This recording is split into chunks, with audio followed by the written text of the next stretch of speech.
Hello and welcome back to That's What He Said.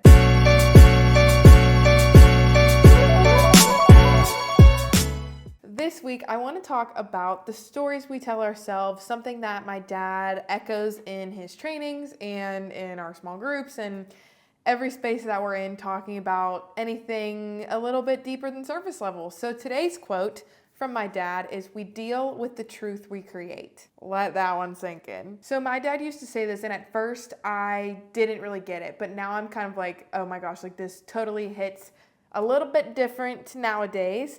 And I think that goes to show, the stories we tell ourselves are what we become.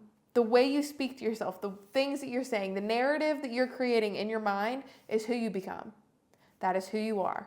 So the good news about this is that this can be a wake-up call. This can be a fresh start into a different narrative that you're telling yourself, a different way of thinking, a different story you're creating. You are the one who holds the pen. You are the one who writes the story. So make it something that is beneficial to you. I'm going to talk a little about that today, so let's get going. So the truth we create, our perspectives, our narratives, our choices all shape our reality. So when I think of the "we deal with" part, because a lot of time that kind of does sound negative, but it kind of is. You have to live with those consequences of your decision making. That truth that you're creating, you have to deal with whatever that outcome is. So if it's negative, if it's something that doesn't benefit you or something that actually slows you down, stops you in your tracks, you have to deal with that. You have to deal with that consequence of the reality that you've created. I remember actually still to this day, it's kind of something that I've struggled with, that I've had to change the narrative on, and that's always that I think I'm too young.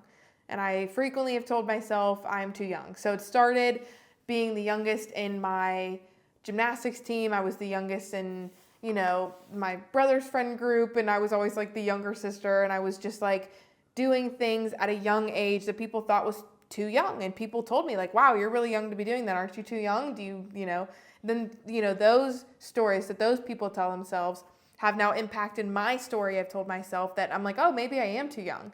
But originally I've never had that thought because my parents weren't oh, you're too young to do this, or oh, you can't do this because you don't have enough experience, or you don't have, the age to back it up, the time or whatever.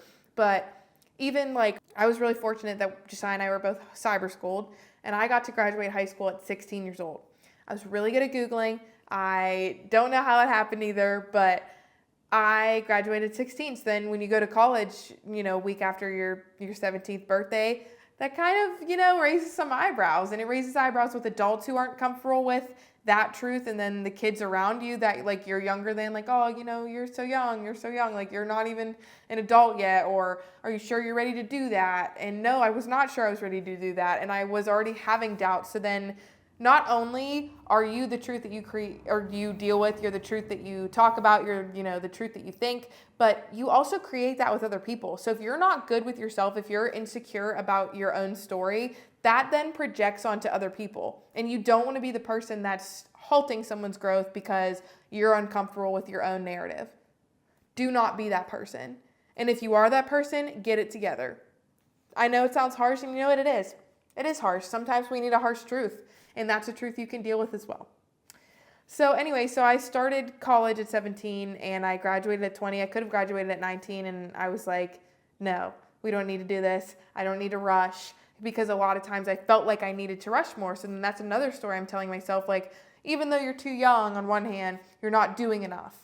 And then that's not enough. And then the things that you're doing that are too busy, and then you're exhausted, that's still not enough. And that's just not rational. So I had been telling myself all of that. And I remember being in college, it was my junior year, and my dad looked at me and went, "You don't need to graduate early.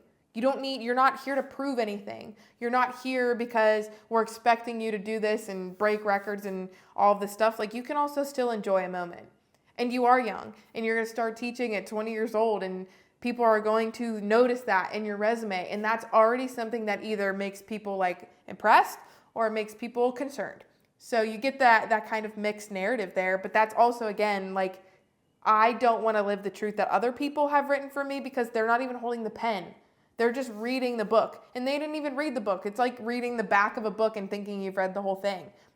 You have no idea what somebody has gone through, what people are capable of, the things that they think, the things that they can do, the gifts that they have, because we oftentimes try to either judge a situation or try to understand it, and that then becomes kind of critical, and then that can really impact somebody's story and somebody's truth about themselves. So we know that our inner stories, shape our emotional and psychological truth.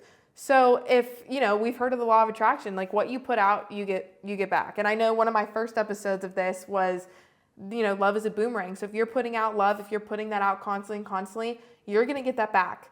You're going to get that back. It comes back like a boomerang. I couldn't agree with that more. I think I've thought that. I think I told my dad that when I was 10. If you haven't seen that episode, I guess, go watch it. This is your sign. I think it, ties this point in really well. So this is kind of just branching off of that. But it's oftentimes interesting to me that like how fear and shame and insecurity can really create this false truth that we end up stuck in. And it creates this like cycle, almost like a Groundhog Day of just like, I'm reliving the guilt, I'm reliving the shame, I'm reliving the fear. Whatever you're reliving, that story, you have to break the cycle. You have to break the cycle with yourself, sometimes with your family, sometimes, whatever it may be, like there's a cycle to break. So that narrative, if it's negative, you have to break that cycle. And that first starts with, the awareness. You're making the unconscious conscious. So I think the good part of all of it, or one of the best parts of this, is that you hold the pen. You create the narrative. You have the power to rewrite, write, edit, create whatever narrative, whatever story that you want. You have the power to change it. So I know for me, with the being too young thing, I started teaching at 20 years old, and I was in an interview and somebody asked me, oh, your birthday's, 2001, like you're 20 years old. How did you do that? And instead of being like, oh gosh, like this is a bad thing, like, oh, you know what? This is an impressive feat. Like, I think I don't give myself enough grace or credit. And I think a lot of you probably watching this don't as well. I think it's a very common thing for high performers. So I realized, I was like, you know what? I did do this, and I was cyber school, and I worked really hard in school, and it wasn't like school was super easy for me. I had to study a lot, and I had to really put time in and prioritize school. And I think that then shaped who I am now, and that shaped my teaching ability. And then when I got the job as a teacher, I was like, oh my gosh, I'm too young. Until I realized, like, if I'm telling myself I'm too young, then these poor kids, and I'm asking them to take the risk of learning, I am now telling them, oh, I'm too young. I'm too young to be your teacher. I'm too young to trust. I'm too young. You can't tell yourself that story, because then how do you expect other people to see you any differently than you see you? You have to take ownership and responsibility of the narrative, and you have to take the pen and start. You have to start somewhere. You have to rewrite that story, make it a turning point. So for me, that was a turning point. I was like, you know what? I'm not looking at myself as too young. I'm looking at myself as capable. I'm looking at myself as, this is my calling. This is my genius. This is what I'm good at. And then that becomes the narrative. So then the kids feel that, and people can feel when you have a change in your narrative. People can feel that adjustment. So there's a couple strategies. I want to give you a couple little like awareness pieces, things to make the unconscious conscious about this that we can work on.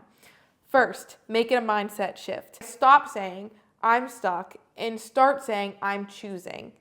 This helps a lot. And even to ask yourself the questions like, is this logical? I ask myself that frequently. And if I don't know the answer, I ask somebody who I really, really trust, like my boyfriend, my mom, my dad, somebody that I really trust who really knows me, like, is this a logical thought? Is this something that is really a truth, or is this something that I'm making up, I'm creating that's negative and against me?